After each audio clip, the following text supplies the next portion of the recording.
오늘날 많은 사람들의 목표는 표현은 조금씩 달라도 속마음으로는 결국 부자가 되고 편하게 사는 것이라고 그렇게 볼 수 있습니다.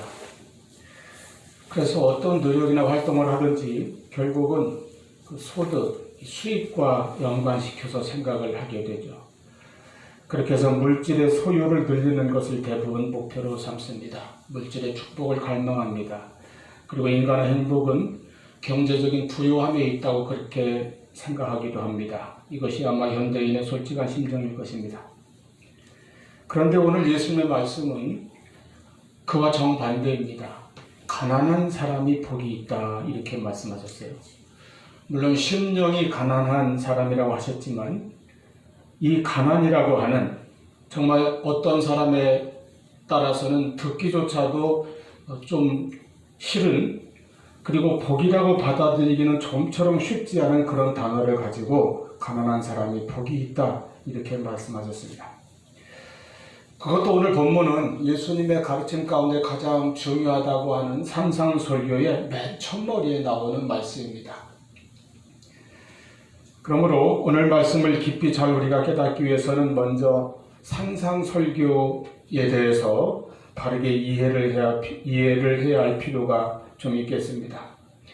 예수님의 산상설교는 모든 그리스도인에게 주신 천국 백성의 윤리요 계명이라 이렇게 보통 말을 합니다. 산상설교는 당시 예수님께서 제자들에게 주신 말씀이었습니다. 1절 보면은 예수께서 무리를 보시고 산에 올라가 앉으시니 제자들이 나온지라. 자, 일단 많은 무리들이 언제나 예수님 앞에 모여듭니다. 병 고치러 온 사람도 있고 떡을 먹으러 온 사람도 있고 구경 온 사람도 있고 그냥 남들이 가니까 온 사람도 있고 뭐 이런저런 이유로 많은 무리가 나왔습니다. 그때 예수님께서 산에 올라가 앉으셨을 때에 제자들이 가까이 나왔어요. 그들을 향해서 그들을 교육시키고 가르친 말씀이 산상설교의 내용입니다.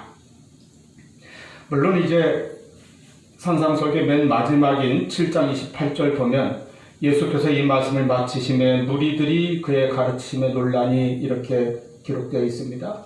그러니까 무리들도 듣기는 들었습니다. 그렇지만 그들은 그저 놀라는 정도였습니다. 이 산상설교는 분명히 예수님께서 제자들을 가르치신 말씀입니다. 그러므로 오늘날도 산상설교는 누구나 듣고 순종할 수 있는 마음이 아닙니다. 예수님의 제자들처럼 예수님을 분명히 믿고 영접하여 거듭난 신자들이 듣고 지켜야 할 새 계명인 것입니다. 그냥 그 내용이 좀 좋고 감동적이라고 해서 예수 안 믿는 사람들도 그저 이렇게 자기 어떤 인생의 지침으로 삼고 표로 삼고 따라간다고 해서 지킬 수 있는 내용이 아니라는 것입니다. 예수 믿고 거듭나야만 지킬 수 있는 그런 차원의 말씀들입니다. 마치 구약시대 하나님께서 이스라엘 백성과 언약을 맺으시고 하나님의 선민 택한 백성으로 삼으실 때에 모세에게 시내산에서 계명과 율법을 주신 것과 같습니다. 그처럼 예수님께서는 새 하나님의 백성인 그리스도인들에게 이 산에서 새 율법처럼 바로 산상설교를 주셨습니다. 그러므로 구약의 율법이나 예수님의 산상설교나 사람이 구원받기 위한 조건으로 주신 것이 아닙니다. 구원을 받았기에 하나님의 백성이 되었기에 주셨고 그들에게 지키라고 말씀하신 것입니다. 다시 말해서 이 계명이나 율법 그리고 산상설교의 말씀들을 열심히 잘 지켜야만이 내가 구원받는 것이 아닙니다. 내가 주님의 은혜로 구원받았기 때문에 주님께서 가르쳐 주신 이 말씀을 지키고 말씀대로 행하라고 하는 것입니다. 아멘. 그러므로 여러분 이 산상설교는 끊임없이 우리 성도들이 세상 사람들과 어떻게 달라야 하는가를 보여주고 있습니다. 마치 구약의 율법이 이스라엘 백성들에게 이방인과 다르게 행하고 다르게 살아야 할 것을 가르친 것과 같습니다. 교회는 하나님께서 불러내신 공동체라고 했습니다. 세상에서 부름을 받았습니다. 그렇기 때문에 교회는 그리고 교회에 모인 모든 그리스도인들은 세상 사람들과 구별되며 하나님께 속하여서 하나님께 순종하는 하나님의 뜻으로 살아가는 거룩한 백성이 되어야 하는 것입니다. 이것이 우리의 본분이고 사명입니다. 하나님의 백성으로 그 신분에 어긋나지 않게 행하는 것입니다. 학생은 학생다워야 하고 군인은 군인다워야 하는 것처럼 성도는 성도다워야 합니다. 그래서 예수 믿는 사람들에게는요, 뭐 예수 안 믿는 사람, 교회 안 다니는 사람과 별 차이가 없네, 이런 말처럼 위험한 말은 없습니다. 성도는 외적으로 다른 것이 아니라 내적이며 인격적으로 세상 사람들과 달라야 합니다. 그러면 그것이 밖으로 나타나서 구별되게 되는 것입니다. 이와 같은 성도의 어떤 다른 점, 거듭나고 변화 신앙과 인격을 잘 보여주는 특성이 바로 산적의 맨 처음에 나오는 팔복의 말씀에 담겨 있습니다. 우리가 팔복이라고 하면 이런 그대로 성도들이 받을 8가지 복, 성도들이 누릴 수 있는 8가지 이렇게 생각합니다. 그런데 그 안에는 동시에 성도들이 가져야 할, 성도들이 반드시 갖춰야 될 8가지의 성품, 8가지의 특성, 8가지의 변화된 마음을 잘 보여주는 말씀이 바로 팔복이라는 것입니다. 그러므로 성도들은 이 팔복을, 이 8가지의 변화된 마음을 품고 그리고 8가지의 복을 누리면서 살아가는 구별된 사람들입니다. 요약하면 이 팔복은 8가지 신자들의, 그리스도인들의 참된 특징, 참된 성품이라고 말할 수 있습니다. 이 8가지는 한 사람에게 동시에 나타나야 되는 그런 성품입니다. 그러니까 8가지라고 해서 신자들 중에서 누구는 마음이 가난한 사람이고 누구는 온유한 사람이고 또 누구는 화평케 하는 자고 그런 것이 아니라 우리가 그리스도인이 되었으면, 우리가 예수를 믿었으면 누구든지 다 마음이 가난한 자, 애통하는 자, 온유한 자, 의에 줄이고 목마른 자, 긍휼과 자비가 있는 자, 마음이 깨끗한 자, 그리고 화평케 하는 자, 의를 위하여 핍박받는 자가 되어야 한다는 것입니다. 그런데 이런 성품들은, 이런 특징들은 인간적으로 타고나는 것이 아닙니다.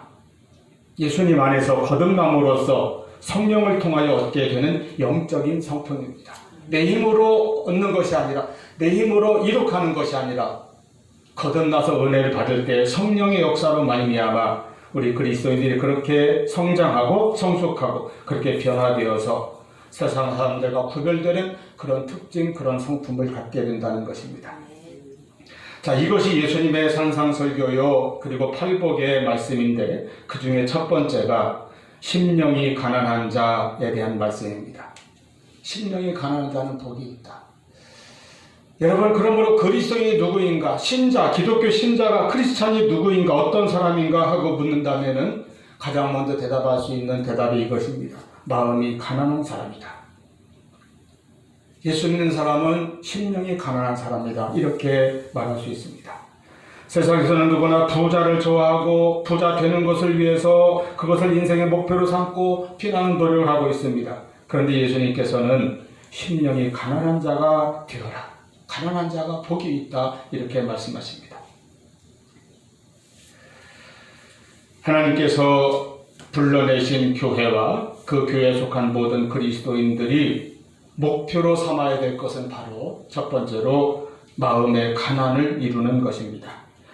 마음이 가난한 것이 어떤 상태인가를 느끼기 위해서, 우리가 바로 알기 위해서 그 반대되는 것을 생각해 보면 이해하기가 쉬울 것입니다. 즉 신뢰를 들어서 우리가 그 참 뜻을 아는 것이 쉽습니다. 마음이 가난한 것과 반대되는 마음을 가진 사람을 향해서 예수님께서 하신 말씀이 요한계시록 3장 17절에 기록되어 있습니다.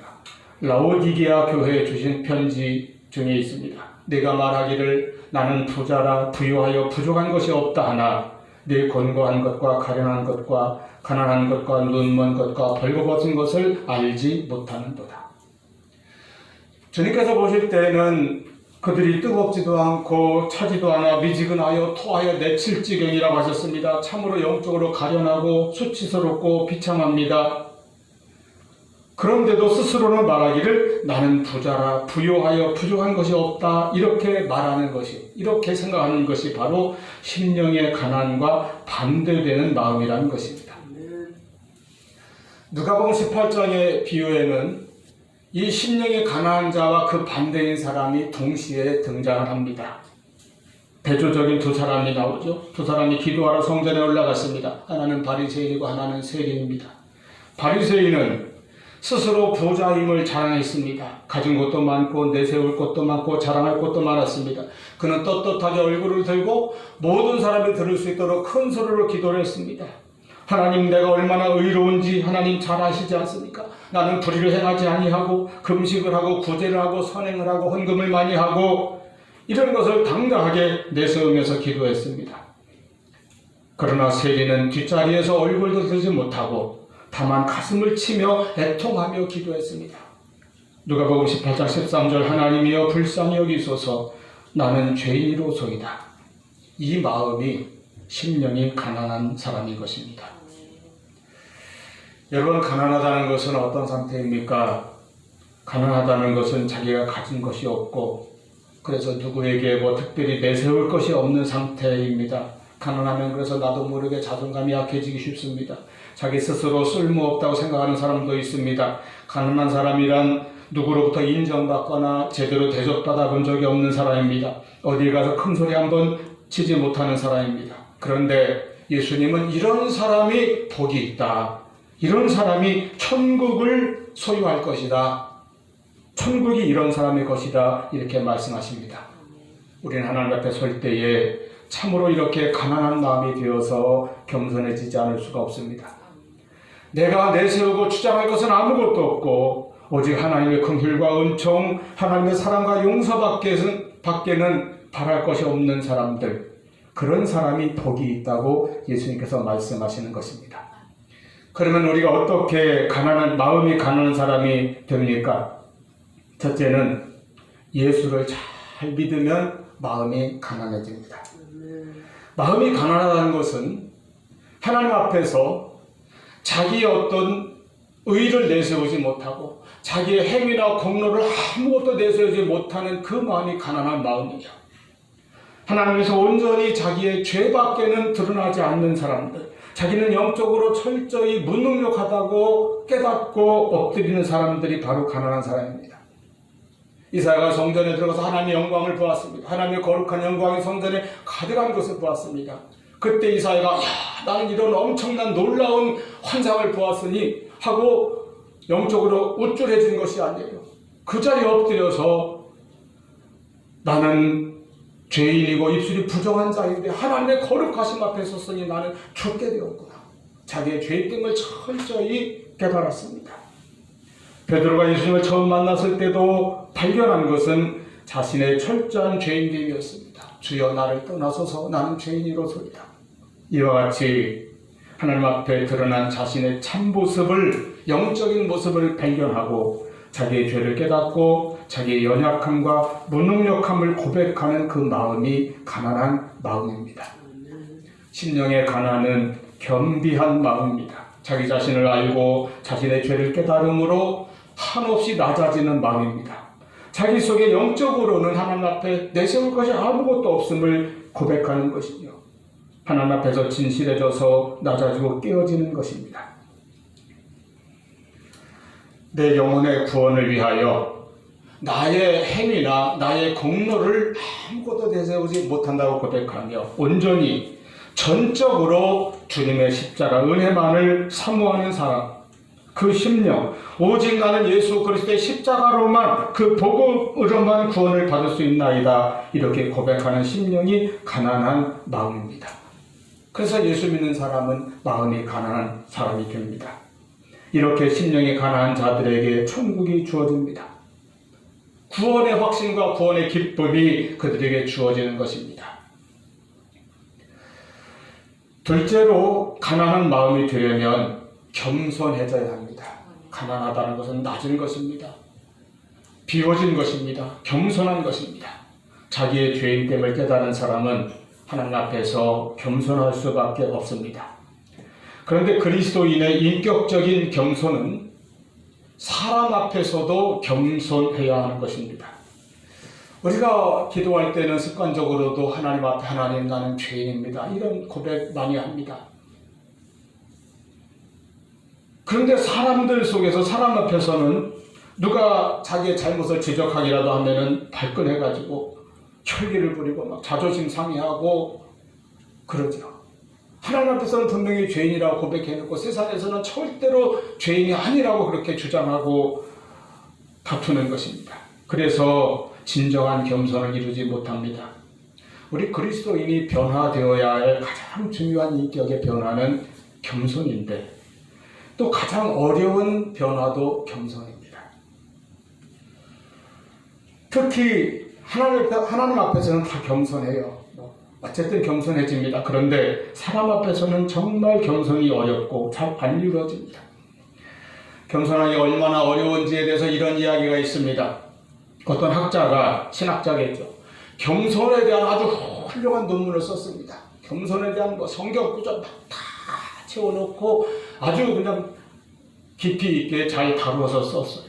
그런데 이제 논문을 발표하고 이렇게 논찬을 하는데 어떤 사람이 그 논문에 대해서 좀 이렇게 논지나 몇 가지 점에 대해서 지적하고 반론을 제기하니까 그냥 거기서 혈기를 부리면서 아니라고, 내 주장이 옳다고, 내 논문이 맞다고 거기서 이렇게 다투었다는 얘기죠. 겸손이 그렇게 어렵습니다. 겸손에 대해서 말할 수는 있고 가르칠 수는 있는데 자기가 인격으로 나타내는 것은 참 어렵습니다. 저는 제 나이만큼 예수를 믿은 사람입니다. 그렇게 예수를 오래 믿었으면 정말 그만큼 더 성품이 변화되어 있어야 하는데 그게 참 어려운 거죠. 저 스스로를 향해서 그렇게 무슨 너는 도대체 언제쯤이나 겸손해지고 온유해질까나. 바울은 예수 믿기 전에는 세상적으로 정말 뛰어난 조건들을 골고루 갖추고 있었습니다. 유대인 중에서 바리새인 그러면 가장 우수한 엘리트의 대명사죠.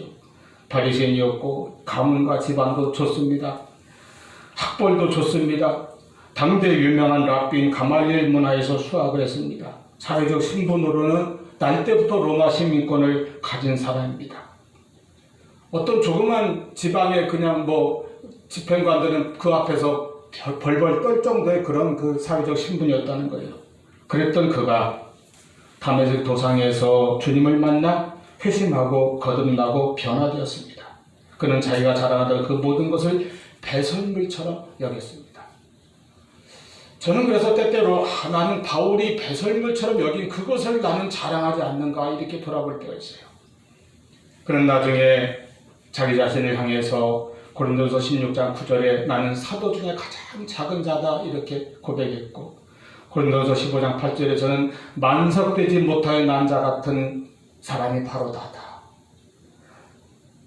심지어 디모데전서 1장 15절에서는 나는 죄인 중에 괴수다 이렇게 고백하였습니다. 이 같은 겸손함이 가난한 마음입니다.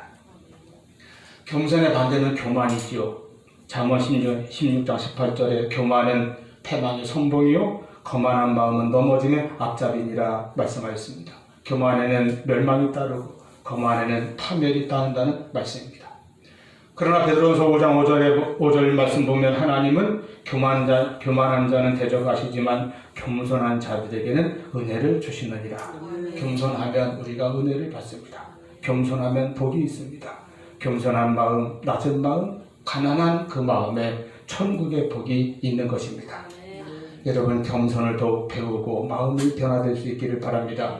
마태복음 11장 29절 주님께서 말씀하시기를 나는 마음이 온유하고 겸손하니 와서 내게 배우라. 내 멍에를 메고 내게 배우라 부르십니다. 예수님께 배워서 더욱 겸손해지는 복된 마음 가지시기를 바랍니다. 세 번째로 가난한 마음은 철저히 하나님만 의지하는 마음입니다. 먼저 내가 구원받는 데 있어서 성도들은 자기의 인간의 공로나 행위, 자기 행실로는 내 죄 문제나 영혼 문제, 구원 문제가 해결될 수 없음을 알기 때문에 오직 하나님만 의지하며 그 은혜만을 사모하고 전적인 은혜로 구원받은 것을 우리가 믿습니다. 이것이 가난한 마음이에요. 하나님이 의롭다 하시고 나를 구원해 주셨기 때문에 내가 구원받았고 하나님의 자녀가 되었다. 이 마음을 가집니다. 그러면서 우리가 가난한 마음이라는 것은 인생을 살아가면서 늘 하나님을 바라보고 하나님을 의지하는 마음, 하나님을 의지하며 살아가는 마음이 바로 가난한 마음인 것입니다. 자기의 어떤 지식이나 소유나 실력이나 지위나 어떤 권세나 세상적인 배경 이런 것을 바라보고 의지하는 마음이 가난하지도 겸손하지도 깨끗하지도 못합니다. 심령이 가난한 자는 하나님만 바라보고 의지합니다. 자기를 바라보거나 세상을 의지하지 않습니다. 자기 형편을 바라보고 만족해하지 않습니다. 마음이 가난하지 못할 때 우리는 통장에 돈이 있으면 든든하게 여기고 자기 어떤 건강이나 자기 가진 힘을 생각하면 흐뭇해합니다. 직장이나 사업체가 든든할 때 안정적이고 만족을 느낍니다. 집안이 넉넉하고 배경이 좋으면 부족함이 없다고 우쭐댑니다. 그러나 마음이 가난한 사람들은 내 환경이나 형편이 어떠하든지 간에 내가 가진 것이 어떠하든지 간에 하나님을 바라보며 하나님만 의지하며 삽니다. 때로는 세상에서 어려움과 고난을 당할지라도 하나님만 바라보며 나가는 사람입니다. 여러분, 이 땅에서 나를 도와줄 사람이 많이 있습니까? 아니면 아무도 내가 의지하고 도움받을 사람이 없다고 생각됩니까? 그렇다면 그런 사람은 불안하고 스스로 약해지는 것이 아니라 내가 바로 복 있는 사람이다. 사람을 의지할 수 없으니 더욱더 하나님만 의지하면서 하나님만 바라보면서 나아가기 때문입니다. 올해 2월 달에 작고한 이어령 교수가 쓴, 여러분 제목을 잘 들어보세요. 어느 무신론자의 기도라는 시가 있습니다. 하나님, 당신의 제단에 꽃 한 송이 바친 적이 없으니 절 기억하지 못하실 겁니다. 그러나 하나님, 모든 사람이 잠든 깊은 밤에는 당신의 낮은 숨소리를 듣습니다. 그리고 너무 적적할 때 아주 가끔 당신 앞에 무릎을 꿇고 기도를 드립니다. 굉장히 길어서 한 10대줄은 제가 생략하겠어요. 좀 더 가까이 가도 되겠습니까? 당신의 발끝을 가린 성스러운 옷자락을 때 묻은 손으로 조금 만져봐도 되겠습니까? 그리고 그것으로 저 무지한 사람들의 가슴속을 풍금처럼 울리게 하는 아름다운 시 한 줄을 쓸 수 있도록 허락해 주시겠습니까, 하나님? 그는 한국의 이 시대의 대표적인 지성인이라고 하죠. 일생을 무신론자로 살다가 노년에 하나님께 무릎을 꿇은 사람입니다. 그는 평생 누구에게도 무릎을 꿇어본 적이 없었는데 세례를 받을 때 처음으로 무릎을 꿇었다고 합니다. 이런 고백을 했다고 합니다. 그동안 누군가에게 몸을 맡겨본 적이 없었으니 얼마나 외로운 삶이었겠습니까? 혼자 바들바들 떨면서 여기까지 살아온 데가 너무나 불쌍했습니다. 아까 무신론자의 기도라는 시에서 참 마음에 깊이 울리는 대목이 있어요. 주님, 좀 더 가까이 가도 되겠습니까?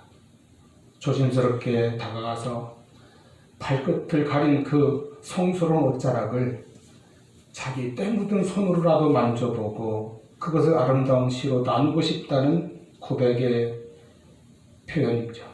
평생을 높고 부요한 마음으로 살던 그가 낮고 가난한 마음이 되어서 겸허하게 하나님 앞에 나간 것입니다.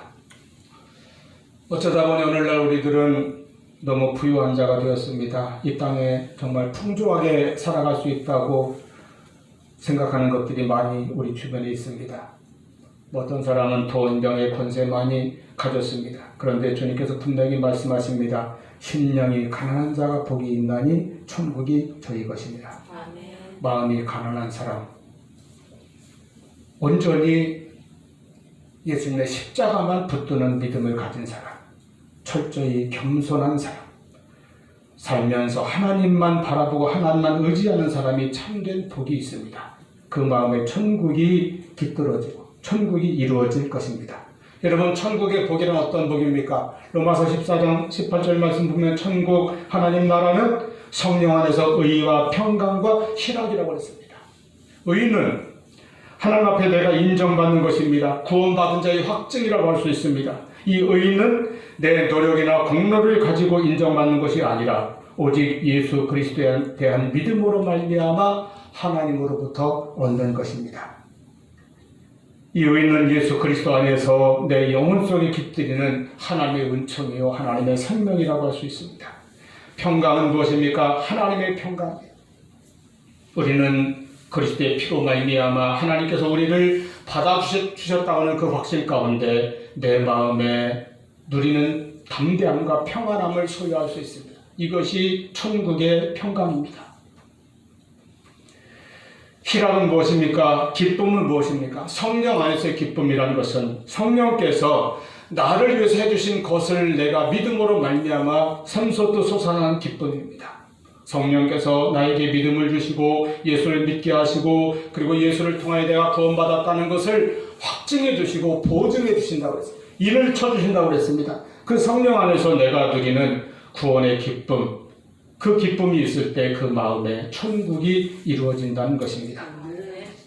우리 마음이 온전히 하나님만 바라보며 하나님 앞에서 깨어진 심령 낮아진 마음으로 하나님의 은혜를 바라고 순종하며 살 때에 그 심령에 천국이 임하고 그 가난한 마음에 의와 평강과 기쁨이 충만할 것입니다. 참된 행복이 깃들 것입니다. 인간이 절망을 깨달으면 늦기 전에 겸손히 하나님을 찾아야 합니다. 교만하고 완고한 마음으로는 천국을 소유하지 못합니다. 심령이 가난할 때 그 하나님께 돌아오고 마음이 가난할 때 하나님 앞에 엎드려 기도하는 삶을 살 것입니다. 여전히 많은 사람들은 물질의 부유가 행복의 조건이라고 생각합니다. 그러나 부자가 된다고 하여서 인생의 근본 문제가 해결되지 않습니다. 내 영적인 문제가 해결되지 않습니다. 돈은 살아가는 데 필요한 것이지만 인생의 모든 문제를 돈이 해결해 주지는 못합니다. 심령이 가난한 자가 되어서 내게 주시는 천국의 은혜를 우리가 소유하고 살아갈 때에 우리는 인생의 모든 문제도 당당하게 극복하며 살 수 있을 것입니다. 가난한 마음으로 살아가는, 그래서 복 중에 놀라운 복인 천국을 소유하고 살아가는 저와 우리 모두가 될 수 있기를 축원합니다. 기도하시겠습니다.